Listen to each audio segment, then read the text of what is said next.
Audio Jungle. Good afternoon on the National News this hour from BGI Television. First, the headlines. Nigeria to become food exporter through mechanized farming. Tinubu administration not responsible for economic hardship. Sanusi. Shell supplies 475,000 barrels of crude oil to Paka Refinery. Probe debts by past government are fair, tells Tinubu. Kano seizes 10 warehouses to prosecute owners for hoarding foodstuffs. On sports, AFCON shames Olise, voted most valuable player of AFCON despite Super Eagles' defeat in the final. I am Morire Rabila Lawal. The news in detail. President Bola Ahmed Tinubu said his administration was keen to make Nigeria self-sufficient in food production and become a net exporter of agricultural products through what he called aggressive mechanization. He affirmed his administration's support to give ease and succor to the 2024 Hajj pilgrims.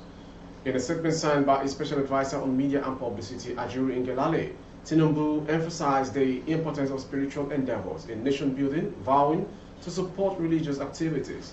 The statement was titled, President Tinubu, we are determined to achieve food sufficiency for Nigeria. On agriculture, he said Nigeria will become a net exporter of food. We are bringing thousands of tractors. Food production will be greatly expanded through aggressive mechanization. We must be productive as people. That is the sunnah and the principles I grew up understanding. He also outlined plans to bolster agricultural productivity through various initiatives, including the expansion of farmlands, the provision of low-interest loans to farmers, and significant investment in irrigation infrastructure. Tinubu highlighted the need for collaboration between political and spiritual leaders to advance the nation's interests and promote unity among the people. Former Governor, Central Bank of Nigeria, Mohammed Sanusi Lamido, has said it is an injustice to blame the administration of President Bola Tinubu for the current economic hardship the country is facing. Sanusi said the country is battling a failing economy due to mismanaged economic policies of the past 8 years. He said that these while speaking virtually on Sunday at a religious event in Abuja. He said he would not join those who are bent on criticizing Tinubu over the current economic challenges in the country. The difficult situation Nigerians are facing is just the beginning if the right decision is not put in place, because Nigeria is not exceptional. Such situations happen in Germany, Zimbabwe, Uganda, and Venezuela. If I am to be fair and just to President Tinubu, he is not to blame for the current hardship. For 8 years, we were living a fake lifestyle with huge debt from foreign and domestic debt. The Central Bank of Nigeria owes over 30 trillion naira, which resulted in debt service surpassing 100%.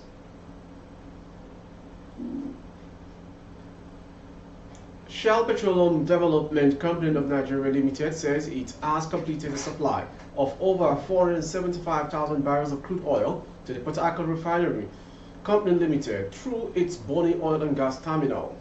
This, according to a statement signed by the Media Relations Manager Abimbola Etienne Nelson, is in furtherance of the federal government's commitment to increase domestic refining capacity and make products more readily available in the country. She said the BOGT resumed this supply last week after a prolonged outage of over 5 years, during which time the refinery underwent rehabilitation and integrity activities on its supply pipeline from BOGT. Country Chair, Shell Companies in Nigeria and Managing Director of the Shell Petroleum Development Company of Nigeria Limited, Dr. Osage Okumbo, said teams from BOGT and PHRC worked through intensive preparations, collaborations, and dedication to make the project successful. This is indeed a significant step in the nation's renewed effort to utilize key infrastructure to assure the steady supply of products from the refining company to the Nigerian markets. Legal luminary and founder of Afe Babalola University, Abducted, Are Afe Babalola San, has called on for an investigation into how Nigeria found itself in its present situation of huge indebtedness. Babalola cautioned that something must be done urgently about the state of indebtedness to prevent the country from being crippled by a socio-economic crisis. The Abducted founder spoke in Abducted shortly after the induction of 161 fresh doctors produced by the university by the Medical and Dental Council of Nigeria. The senior advocate asked the President Bola Tinubu-led administration to take a cue from what former President Olusegun Obasanjo did in 1999 to secure debt relief or cancellation for Nigeria. Unless we do that, this indebtedness will cripple this country and it may lead to anything, Babalola said. The Debt Management Office revealed in September that Nigeria's total public debt rose to 87.37 trillion naira in the second quarter of 2023. According to Babalola, the current hardship in the country is rooted in the mismanagement of the economy over time.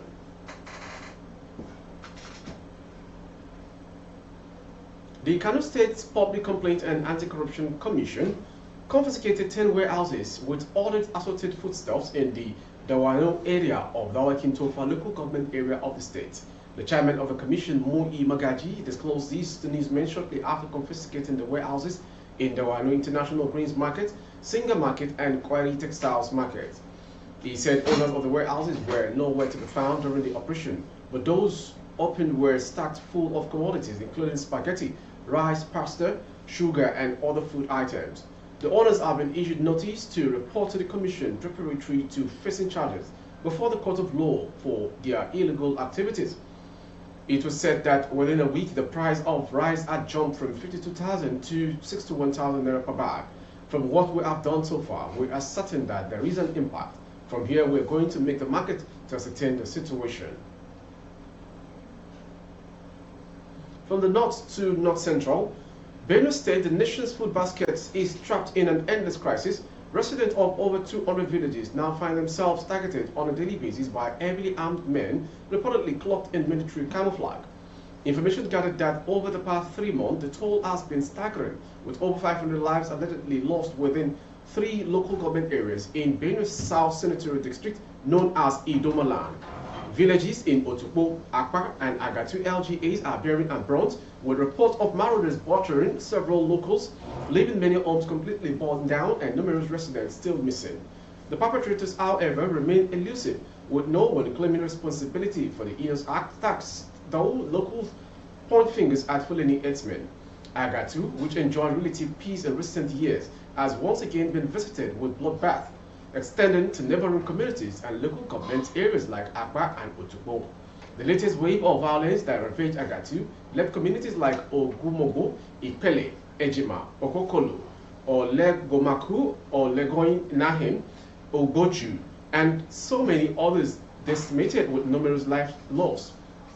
What started as a mere flicker of unrest in Agatu has now erupted into a full-blown war, spreading to villages like Umogidi and Entakpa areas of Adoka in Otukpo.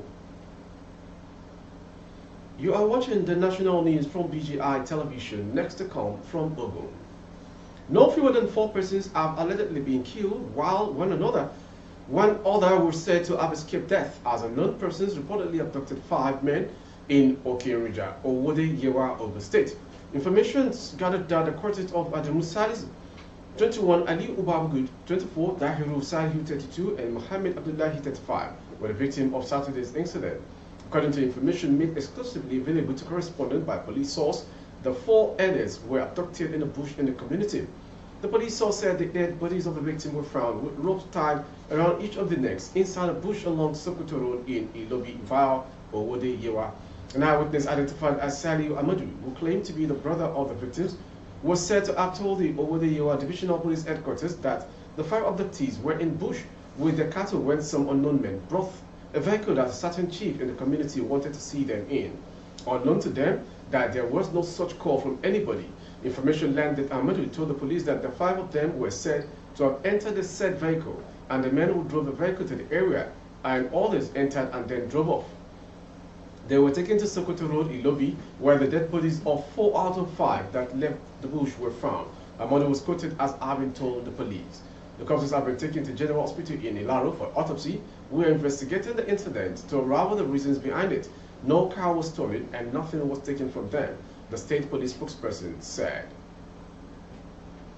From that story, we go to end the news with sports story. William Truss Ekong has been voted as the most valuable player of the Africa Cup of Nations AFCON, despite Nigeria losing the final 1-2 to the host of tournament, Cote d'Ivoire. Ekong, who scored Nigeria's lone goal in the final to take East tally to the tournament, took 3 goals after scoring 2 penalties during the course of the tournament. Was announced as the best player shortly after the final. The Power Kick defender stood out for the Super Eagles after making his way back into the team after falling out of favor for 1 year. He is the MVP of the AFCON 7 years after he was told by former Super Eagles coach Olise that he can't survive African football. In an interview back in 2018, the defender revealed how Olise dismissed his talent and that of Leon Balogun faulting their orientation in Europe as part of why they can't survive playing at international level in Africa. My partner at centre-back, Leon Balogun, is half German, half Nigerian, so he is the same as me, he told the UK Telegraph in 2018. After the game, Olise said that to us, I identify myself as being Nigeria as well. With our sports story, we've come to the end of today's national news. Before we go, some headlines. Nigeria to become food exported through mechanized farming. Tinubu administration not responsible for economic hardship. Sanusi. Shell supplies 475,000 barrels of crude oil to Paka Refinery. Probe debts by past government, Affair Babalola tells Tinubu. Kano seizes 10 warehouses to prosecute orders for ordering foodstuffs.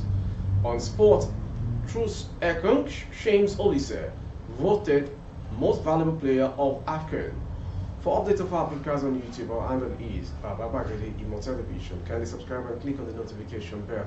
Select option all to access all of our broadcasts.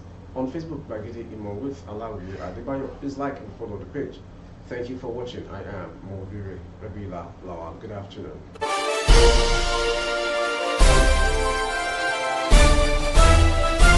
Audio Jungle.